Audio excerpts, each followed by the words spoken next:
Varicose వ్యాధితో బాధపడుతున్నారంట. తక్కువ ఖర్చుతో ట్రీట్మెంట్ కావాలి అనుకుంటే ఎవిస్ హాస్పిటల్ని సంప్రదించండి. నమస్తే రమగారు. నమస్తే రమగారు, ఆర్థిక సమస్యలు భార్యాభర్తల జీవితం మీద ప్రభావం చూపిస్తాయా? 100% జయ. 100% పాత సినిమాల్లో కొన్ని సీన్లు చూసేవాళ్ళం. భర్త ఎంత పేదవాడైనా భార్య చాలా గౌరవించి ఉంటుందని, ప్రేమగా ఉంటారని, కలో గంజో కలిసి తాగుతాం, ఉన్న ఒక ముద్ద పంచుకుంటాం. ఇవి పాత సినిమాల్లో కొన్ని కథల్లో మాత్రమే కనపడతాయి. చాలా కొట్లాడుకుంటారు జయ. డబ్బు చాలా పెద్ద పాత్ర వహిస్తుంది. మానవ సంబంధాలని ఆర్థిక బంధాలే అంటారు. అంతేగా మరి. అంతే కదా. సంపాదన లేకపోతే పేరెంట్స్ కూడా గౌరవించరు. పేరెంట్స్ కూడా ప్రేమలు అంత ఉండవు, కొద్దిగా పాసే ఉంటుంది. వీడు మన ఎదాని పడి ఉన్నాడని తిట్టుకుంటూ ఉంటారు. వాడు మనకు ఆసరా అవ్వాలి, ఇంకా ఇప్పటిదాకా మేమే చూడాల్సి వచ్చింది అనుకుంటారు. అవును. పెళ్ళిళ్ళు అయితే మరీ కష్టం. వాళ్ళ పెళ్ళాలు తయారవుతారు కదా. పెళ్లి కాకముందనుకో పిల్లాడు ఒకడే, ఒక కుర్రాడు లేదా ఒక ఆడపిల్లే అనుకో, వేరే కథ. అది వేరే.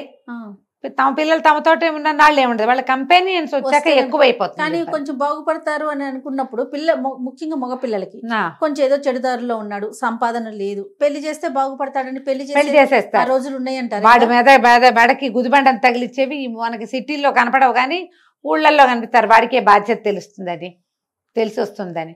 పూర్వకాలంలో పూర్వం అంటే కనీసం ఇక్కడి నుంచి ఒక 50-60 years బ్యాక్ మగపిల్లల ఉద్యోగాలు వాటిని ఎప్పుడు చూసేవాళ్ళు కాదు. పెళ్లిళ్ళకి పేరెంట్స్నే చూసేవాళ్ళు. Correct correct. వాళ్లే పెళ్లి అయితే బాధ్యత మీద పడితే వాడే సంపాదిస్తాడు, వాడే పని చేస్తాడు, ఈ చేసే పనిలో మరో రూపాయి వస్తుంది, అలా ఆలోచించి. అంటే తండ్రి చేసేదే కొడుకు ఫాలో అయ్యేవాడు. కుల వృత్తులే నడిచేయి కదా. ఇప్పుడు ఏమైంది, క్రమంగా అది పోయింది. మెల్లిగా మనకి ఉద్యోగాలు ప్రబలినాయి, ఉద్యోగాలు ఎక్కువైనాయి కదా. ఈ ఉద్యోగాలు పెరిగాక ఉద్యోగము మొదట ఏదో ఉద్యోగం అయినా పర్వాలేదు అనుకునేవాళ్ళు. ఉద్యోగం ఉంటే ఊళ్ళో ఏదైనా పొలం ఉందో, ఇల్లుందో, వాకిలుందో అవి చూసి కాస్త పొలం ఉద్యోగం ఉంటే, క్రమంగా ఉద్యోగం కూడా చిన్నవి కాకుండా పెద్ద పెద్ద ఉద్యోగాలు, బాగా సెటిల్మెంట్ అవి కూడా వచ్చినాయి. మనకి ఇప్పుడు ఎట్లయింది, 25-30 ఏళ్ళుగా, ఒక 20 ఏళ్ళుగా, 22 ఏళ్ల బొట్టికాయ, వాడికి ఇంకా బాగా మీసాలు రావు, వాడి అన్నం వాడికి బాగా కలుపుకొని తింటారు రాదు, వాడికి అద్భుతమైన ఉద్యోగం వస్తుంది, 50 లక్షల ప్యాకేజ్ వచ్చేస్తుంది. వాడి బట్టలు వాడి సెలెక్ట్ చేసుకోవటాలు అవి రాకముందే ఉద్యోగాలు మంచి వచ్చేస్తున్నాయి. ఇప్పుడు వాడి సొంత సంపాదన, వాడి సెటిల్మెంట్ ఇలాంటివి వచ్చినాయి. ఇప్పుడు పల్లెటూళ్ళలో ఏం చేస్తున్నారు, అక్కడ వాళ్ళు సాఫ్ట్వేర్ అయితే కానీ ఇవ్వం పిల్లని. సాఫ్ట్వేర్ అయితేనే వాడికి 1 లక్ష జీతం వస్తుందని, సంవత్సరానికి 12 లక్షల ప్యాకేజ్ ఉంటుంది. అందరూ ఇప్పుడు ప్యాకేజ్ ఎంత, అవేగా ప్రశ్నలు, అవే వచ్చినాయి. క్రమంగా ఇది మారిపోయింది చూడు. ఈ జాబ్ మారుతారు కొంతమంది. జాబులు మారినప్పుడు కూడా ఫైనాన్షియల్ స్ట్రెస్ చాలా ఎక్కువ ఫ్యామిలీ మీద పడుతుంది. వీళ్ళకి ఏవో ప్లాన్లు ఉంటాయి, ఆ ప్లాన్ ప్రకారం ఎగ్జిబిట్ చేయలేకపోతారు, డబ్బులు తక్కువైతే ఇబ్బంది. అమ్మాయిలకి అందరికీ కూడా ఖరీదైన ఫోన్లు, ఖరీదైన బట్టలు, ఎటైర్ ఖరీదైంది, మనం ఉండే ప్లేస్ ఖరీదైంది, మంచి చోట ఉండటం, పిల్లల్ని మంచి స్కూళ్ళల్లో చేర్చటం, ఇవన్నీ వచ్చేసినాయి. ఇప్పుడు కూడా మనకంటే మనం ఏ లెవెల్లో ఉన్నామో దానికంటే పైదే మనకు నచ్చుతుంది. అవి సాధించాలంటే డబ్బులు ఉండాలి. ఆ డబ్బు మెయిన్ సంపాదన మగవాడిది అనుకో, అప్పుడు కొంచెం గొడవలు ఉంటాయి. అమ్మాయి ఉద్యోగం మంచిదయ్యి అబ్బాయిది కొంచెం తక్కువైనా గొడవలు వస్తాయి. ఫైనాన్షియల్ థింగ్ ఇట్లా ఇబ్బంది పెడుతుంది. లేదా అబ్బాయిదే చాలా పెద్ద ఉద్యోగం, ఎంతసేపు అమ్మాయిని చిన్న చూస్తాడు, నీదే బోర్డు ఉద్యోగం అంటాడు, బోర్డు 25,000, బోర్డు 30,000, నీది బోర్డు ఉద్యోగం, నీది పనేనా, ఇలా అంటారు. అటు ఇటు కూడా మా అమ్మాయి సంపాదిస్తుంటే కూర్చుని తింటున్నావు అని అమ్మ నాన్న ఈ అబ్బాయిని ఏదో ఒకటి అంటారు. ఇప్పుడు ఇదివరకు ఆ మాటలే వినేవాళ్ళ, మా అమ్మాయి డబ్బులు తీసుకుంటున్నారు అని. ఇప్పుడు అట్లా కాదు, కొడుకు సంపాదన కోడలు తింటుందని ఏడ్చే జనం కూడా వచ్చారు. కూర్చుని తింటున్నావు, మా అబ్బాయి మీద పడి తింటున్నావు. నిజంగా ఫారిన్ కంట్రీస్కి తీసుకెళ్ళి ఆడపిల్లల్ని, ఆ అమ్మాయిలకు అక్కడ ఉద్యోగాలు రాకపోతే అత్తవారనే ప్రధానమైన మాట ఏంటి తెలుసా, మా వాడి మీద పడి తింటోంది ఆ పిల్ల అంటారు. మరి కాపురం చేస్తుంది, ఇల్లు వాకిలే చూస్తుంది, వీడికి పిల్లల్ని కంటుంది, అది లెక్క కాదుట, అది పెళ్ళిట, అంతేట. చదువుకున్న అమ్మాయిని ఎందుకు చేసుకున్నావు, అమ్మాయి ఉద్యోగం చేయడానికి చేసుకున్నావు, అది ఉద్యోగం చేయట్లా, మా అబ్బాయి మీద పడి తింటుంది. వీళ్ళిద్దరికీ ఓకే, పెద్దవాళ్ళకు ఓకే కాదు. అలా వచ్చింది ఇప్పుడు సమాజం. మరి ఆమె కూడా ఆయన మీద పడి తింటది కదా. ఆ వేరే సంగతి. మా రోజుల్లో వేరు. మేము 8th క్లాస్ 9th క్లాస్ పెళ్ళిళ్ళు మావి. మా కథ వేరు. పైగా ఎప్పుడు కూడా ప్రతి మగపిల్లాడి తల్లి ఏమనుకుంటుందంటే, ఇలా అనొచ్చకూడదు, మాకు కూడా అబ్బాయిలు ఉన్నారు, నన్ను మీరందరూ శాపనార్థాలు పెట్టకండి, నేను దిగొచ్చాను అనుకుంటుంది. నేను దిగొచ్చా, కోడలు ఏదో రోడ్డు మీద దొరికింది నాకు, నేను చాలా అద్భుతమైన వ్యక్తిని. మన కోడలు కూడా, మనం కూడా ఈ పిల్ల ఎట్టా వచ్చిందో అట్లాగే ఇంకో ఇల్లు వదిలిపెట్టి ఇంట్లో దీపం పెట్టడానికి వచ్చాం. ఇవాళ మన కథ గడిగట్టింది, దానికి కూడా గడిగట్టేందుకు అవకాశం ఇవ్వాలని చచ్చినా అనుకోరు, అది వేరే అంటారు. నువ్వెలా ఓన్ అయ్యావు ఇక్కడ? నువ్వు కూడా ఎక్కడి నుంచో పీక్కొచ్చిన టమాటా మొక్కవే కదా.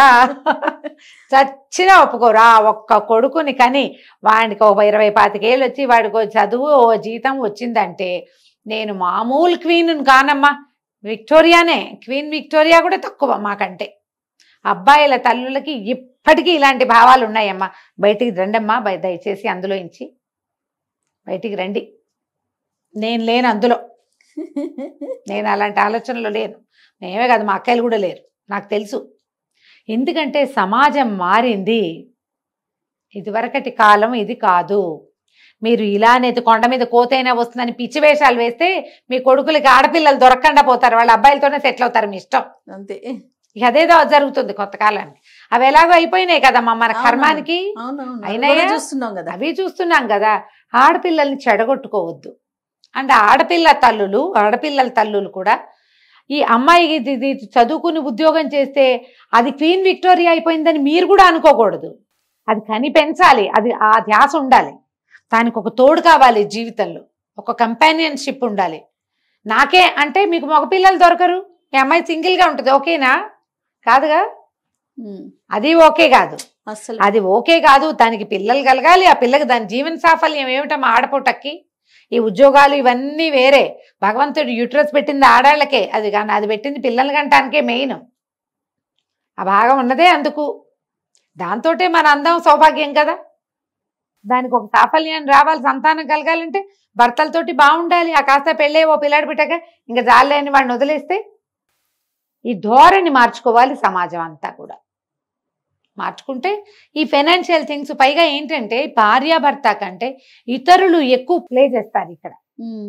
అమ్మాయికి జీతం ఎక్కువ ఉంటాగా అంటారు పింతలు మేనత్తలు, పని పాట లేని వాళ్ళు. వాళ్ళిద్దరు సర్దుకున్నప్పుడు మీకెందుకు? నీ డబ్బులు ఏం చేశావు అని ప్రశ్నిస్తారు అత్తమామలు. మీ డబ్బులు ఎవరికి ఇస్తున్నారు అని వీళ్ళ అబ్బాయి అత్తమామలు కూడా అడుగుతారు. మాకు అత్త చెప్పారు ఇంతే ఉంటుంది, ఇది ఎందుకు చేసావు అని. వీళ్ళిద్దరూ సరిగ్గా ఆలోచించుకుని చేస్తే ఇబ్బంది లేదు. ఫైనాన్షియల్ థింగ్స్లో నిజాయితీ కావాలి జయ. ఎప్పుడు కూడా నిజాయితీ ఉండి ఓపెన్నెస్ ఉంటే మీ ఇద్దరు సరిగ్గా మాట్లాడుకుని వాట్ ఈజ్ వాట్ అని మాట్లాడుకుని, ఇది ఇంత ఇది ఇంత, నేను ఇది చేస్తా నువ్వు ఇది చేయి. చీట్ చేయడానికి ప్రతి వాళ్ళకి చిన్న అవకాశం కావాలి. చీటింగే చేస్తాం అనకూడదు, కొద్దిగా వదిలిపెట్టాలి. వాళ్ళు వదలాలి, వీళ్ళు వదలాలి. ఎప్పుడు మనం ఒకేలాగా గీతల్లో గీసుకుని ఉండలేము. చిన్న చిన్నవి వదిలేసేయచ్చు, కానీ పెద్దవి కూడా వదిలేసే పరిస్థితి వస్తే కష్టం కదా. అంతే. ఒట్టి ఫైనాన్షియల్ మ్యాటర్స్ మీదే కొట్టుకుని డివోర్సులకు వెళ్తున్న వాళ్ళు చాలా మంది ఉన్నారు ఇప్పుడు. అది చాలా పెద్దవి. అక్కడెక్కడో ఉంది, అది మాకు రావాలి, ఇవ్వలేదు కాబట్టి మొగుడిని వదిలేస్తాననేవాళ్ళు, పెళ్ళాన్ని వదిలేస్తాననేవాళ్ళు, మామగారు ఏదో పొలం ఇస్తానన్నాడు ఇవ్వలేదు కాబట్టి ఈ అమ్మాయిని వదిలేస్తామంటారు. అవును, అవి కూడా ఉన్నాయి. అంటే మరి ఫైనాన్సెసే కదా ఇక్కడ దెబ్బతీస్తున్నది. 100%. బాగా ఆలోచించుకుని సాధ్యమైనంత నిజాయితీగా వైవాహిక సంబంధాల్లో నిజాయితీని గనక ఉంచుకుంటే అది ఆటోమేటిక్గా ఫైనాన్షియల్ థింగ్స్లో కూడా నిజాయితీకి దారితీస్తుంది. అది అప్పుడు గొడవలు తక్కువగా ఉంటాయి, అప్పుడు బంధం పాడు కాకుండా ఉంటుంది. మనకున్న సమాజంలో ప్రధానమైన స్థితి ఏంటంటే ఇప్పుడు డివోర్స్లు, దానివల్ల దెబ్బతింటున్నటువంటి కుటుంబ సంబంధాలు. అదే మన ప్రాబ్లం. ఈ కుటుంబ సంబంధాల్లో ఒట్టి భార్యాభర్తలే కాదు, రెండు కుటుంబాలు, రెండు వేర్వేరు కుటుంబాలు, పిల్లలు పిల్లలు పిల్లలు ప్రధానమైంది. దాన్ని చెడగొట్టకూడదంటే పెళ్ళిళ్ళు చేసుకునేటప్పుడే ఆలోచించుకుని చేసుకోవాలి. ఈ ప్రేమించుకుని పెళ్లి చేసుకుంటారా జయ? అప్పుడు కూడా ఏదో ఇంటర్మీడియట్లో ఫ్రెండ్షిప్. నేను చూసిన 2 కేసులు చెప్తున్నా ఇప్పుడు. వాళ్ళ పేర్లు వ్యవహారాలు కాదు, మన దగ్గరకు వచ్చిన కేసులు కాదు, జనరల్గా మనకు తెలిసినవి ఇవి. ఇంటర్మీడియట్లో ఫ్రెండ్స్, అమ్మాయి బాగా చక్క మంచి కాలేజీలో సీట్ వచ్చింది, అబ్బాయి ఆటపాటలు వాడు ఏదో సుమారైన కాలేజీ వచ్చింది. ఆ పిల్లకి చాలా పెద్ద ప్యాకేజీ వచ్చింది, అమెరికా వెళ్ళింది. ఈ మామూలు ప్యాకేజీ కుర్రాన్ని కూడా ఎట్టగొట్ట ఈడ్చుకుపోయింది అక్కడికి. పెళ్లి చేసేసుకున్నారు. ఈ పెళ్లి చేసుకునేదాకా వాళ్ళిద్దరికీ ఒకళ్ళ ఇవి వాళ్ళకి తెలీదు. అబ్బాయికి బాగా తెలుసు, అమ్మాయి వెల్లాఫ్, డబ్బులు ఉన్నాయి, మంచి ఉద్యోగం, మంచి అసలు రావడం ఆ పిల్లకి 35 lakhs ప్యాకేజ్ వచ్చింది. వీడికి తెలుసు. ఇతను మామూలు 12, 14, 15 వాడు. వీళ్ళ లెవెల్ కూడా చాలా తక్కువ, ఫైనాన్షియల్గా వీళ్ళు తక్కువలో ఉన్నారు. ఇక వాళ్ళ ఇన్ఫీరియారిటీ తోటి అత్తమామలు, ఆ మొగుడు, ఆ పిల్లకి ప్రత్యక్ష నరకం చూపించారమ్మా. డబ్బే ఇక్కడ. ప్రేమించుకునేటప్పుడు డబ్బు పాత్ర లేదు, అసలు ఉండదు. మీరు పెళ్లి చేసుకుని సెటిల్మెంట్ అనగానే డబ్బులు వచ్చేస్తాయి, ఫ్యామిలీ వచ్చేస్తుంది, డబ్బులు వచ్చేస్తాయి. ఇంకొకళ్ళు ఫెయిల్ అయిన అమ్మాయిని ప్రేమించాడు ఒక అబ్బాయి, ఐర్లాండో ఎక్కడికో వెళ్ళాడు. ఈ పిల్ల ఏదో బీఎస్సీ ఏమిటో చేసినట్టుంది. మొత్తానికి ఇంట్లో ఒప్పించుకున్నారు. పెళ్లి చేసేసుకున్నాక అమ్మాయికి వీసా రాలేదు జయ. సంవత్సరం పైన అమ్మాయి ఇక్కడ ఉండిపోయింది. వాళ్ళ అత్తగారింట్లో ఆ అత్తగారి అమ్మాయిని తిట్టే తిట్లు ఒక తిట్టు కాదు, ఒక లోకం కాదు. అయ్యో. ఎందుకంటే ఎంతసేపు ఇదే ఏమిటి, మా వాడికి ఇంజనీరింగ్ పిల్ల వచ్చేది, ఇద్దరు 2 చేతుల సంపాదించేవాళ్ళు, ఈ పాటికి 10 ఇళ్ళు కనుక్కునేవాడు, ఒకటే కొన్నాడు. మా కజిన్స్లో వాళ్ళు ఎవరు అట్లా చేశారు, నీళ్ళ నూనె కాళ్ళు పెద్దమని చేసుకున్నాడు, నువ్వు ఇంకా ఇక్కడే తగలబడ్డావు, నీకు ఉద్యోగం అంటే నువ్వు పోయేదానివి, నీకు లేదు కాబట్టి నువ్వు ఇక్కడే ఉన్నావు, రేపు నువ్వు అక్కడికి వెళ్ళాక కూడా నువ్వు చేసేదేం లేదు, మా వాడిని ఎత్తి మీద బరువ్వి. ఏడాదిలో వీళ్ళ మధ్య ప్రేమంతా పోయింది జయ. పాపం మరి అంతే కదా, మొత్తం ప్రేమను కోల్పోయారు. వాళ్ళ అమ్మ ఎంతసేపు ఏదో ఒకటి చెప్తుంది, ఈ పిల్ల ఫోన్ చేసినప్పుడల్లా మీ అమ్మ నన్ను ఇలా అందో అలా అందో అని ఏడుస్తూ కూర్చుంటుంది. వాళ్ళు ఏం కబుర్లు చెప్పుకుంటారు.